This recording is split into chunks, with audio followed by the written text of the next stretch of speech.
بسم اللہ الرحمن الرحیم۔ دوسرے لیکچر کے ساتھ حاضر ہیں۔ آج ہمارا موضوع ہے اردو حصہ معروضی 11ویں جماعت، سوال نمبر 1 کو ڈسکس کریں گے۔ یہ 20 نمبر کا سوال ہے جو کہ ہمیں سب سے پہلے حل کرنا ہوگا، اور اس کی تیاری ہم کس انداز میں کریں کہ اس 20 نمبر کے سوال میں ہم 20 نمبر حاصل کر سکیں۔ حصہ معروضی 20 نمبر۔ معروضی کی تقسیم کچھ اس انداز میں کی گئی ہے کہ 4 حصوں میں اسے سلیبس میں سے بنایا جاتا ہے۔ پہلا حصہ نثر ہے، جس میں سے 5 نمبر تک کے سوالات آ جاتے ہیں۔ نمبر اس میں کم یا زیادہ ہو سکتے ہیں کہ کسی حصے میں 6 سوال آ جائیں اور کسی حصے میں 4 سوال آ جائیں، یعنی یہ نمبر 20 نمبر کے اندر یہ 4 حصوں میں سے 20 نمبر پورے کیے جائیں گے۔ تو 4 حصوں کی اہمیت بہت زیادہ ہے۔ پہلا حصہ نثر ہے، جس میں سے سوال بنائے جاتے ہیں۔ دوسرا حصہ علم بیان و بدیع ہے، تشبیہ، استعارہ، تنبیہ، ان میں سے 5 نمبر کے سوالات بنائے جاتے ہیں۔ اس کے بعد تیسرا حصہ ادبی اصطلاحات ہے، یعنی غزل کے حوالے سے اصطلاحات، جو کہ 5 نمبر کے سوالات اس میں سے آتے ہیں۔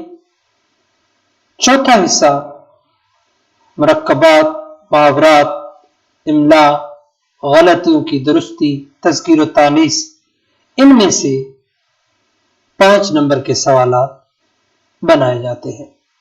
یعنی یہ وہ 4 حصے ہیں جن کو تیار کر لینے کے بعد ایک طالب علم اس پوزیشن میں ہوتا ہے کہ وہ معروضی میں 20 نمبر حاصل کر سکتا ہے۔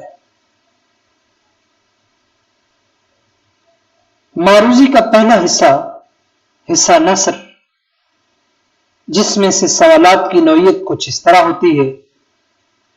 سفارش کس کا افسانہ ہے؟ 4 جوابات ہوں گے۔ الف پریم چند، حاجرہ مسرور، اشفاق احمد، احمد ندیم قاسمی۔ اس میں سے درست جواب کا انتخاب ہمیں کرنا ہوگا، اور یہ حصہ نثر کے اسباق سے معروضی کا سوال لیا جائے گا۔ دوسرا حصہ معروضی میں علم بیان و بدیع، یعنی تشبیہ، استعارہ، تنبیہ میں سے لیا جائے گا۔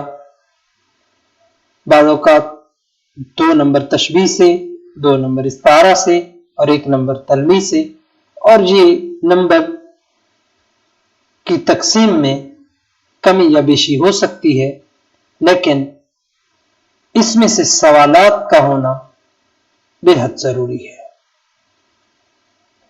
اس میں سوال کی نوعیت کچھ اس انداز سے ہوگی: کلام میں کسی تاریخی واقعے کی طرف اشارہ کرنا خالی جگہ کہلاتا ہے۔ الف تشبیہ، ب تنبیہ، ج استعارہ، دال مجاز مرسل۔ اس میں سے درست جواب کا انتخاب ہم نے کرنا ہوگا۔ معروضی کا تیسرا حصہ، جس میں سے معروضی تشکیل دی جاتی ہے، ادبی اصطلاحات ہیں۔ اس میں سوال کی نوعیت کچھ اس انداز کی ہوگی: مطلع غزل کا کون سا شعر ہوتا ہے؟ الف پہلا، ب دوسرا، جیم تیسرا، دال آخری۔ اس میں سے بھی درست جواب کا انتخاب ہمیں کرنا ہوگا۔ معروضی کا چوتھا حصہ، جس میں تذکیر و تانیث، مرکبات، محاورات، غلطیوں کی درستی۔ اس میں سوال کی نوعیت کچھ اس طرح ہوگی: مکتوبات اقبال، چھپ، خالی جگہ، گئے، گیا، گئیں، گئی۔ اس میں سے درست کا جواب کا انتخاب ہمیں کرنا ہوگا۔ تو یہ 4 حصے تھے جن میں سے معروضی کا سوال بنایا جاتا ہے، اور جو طالب علم ان 4 حصوں کے اوپر مکمل کمانڈ حاصل کر لیتا ہے تو وہ 20 میں سے 20 نمبر حاصل کر سکتا ہے۔ اب ان کے 4 حصوں کی پریکٹس ہم آخر پہ جب ٹیسٹ سیشن کا حصہ شروع کریں گے تو اس میں ہم ہر حصے کی الگ سے ایک تیاری بھی کریں گے، جس کے بعد طالب علم اس صورتحال میں ہوگا کہ وہ 20 نمبر کے سوال میں 20 نمبر حاصل کر سکتا ہے۔ اس لیکچر میں ہم نے معروضی سوال نمبر 1 کی ذیلی تقسیم کے بارے میں وضاحت سے معلوم کیا۔ جن 4 چیزوں کو مکمل تیار کر لینے کے بعد طالب علم اس اسٹیج پر آ جائے گا کہ وہ اس سوال میں 20 نمبر حاصل کر سکتا ہے۔ اگلے لیکچر میں ہم سوال نمبر 1 کے 4 حصوں میں سے ایک حصہ کو مکمل سمجھیں گے کہ اس حصہ میں آنے والے سوالات میں 100% مارکس کیسے حاصل کر سکتے ہیں۔ اردو اسٹڈی پوائنٹ مکمل سلیبس آپ کے لیے پیش کرے گا، جس کو ہم امتحانی پرچہ کے سوالات کی ترتیب سے تیار کریں گے کہ طالب علم کو یہ یقین ہو جائے کہ وہ 100 نمبر کا پرچہ مکمل تیار کر چکا ہے۔ Thank you.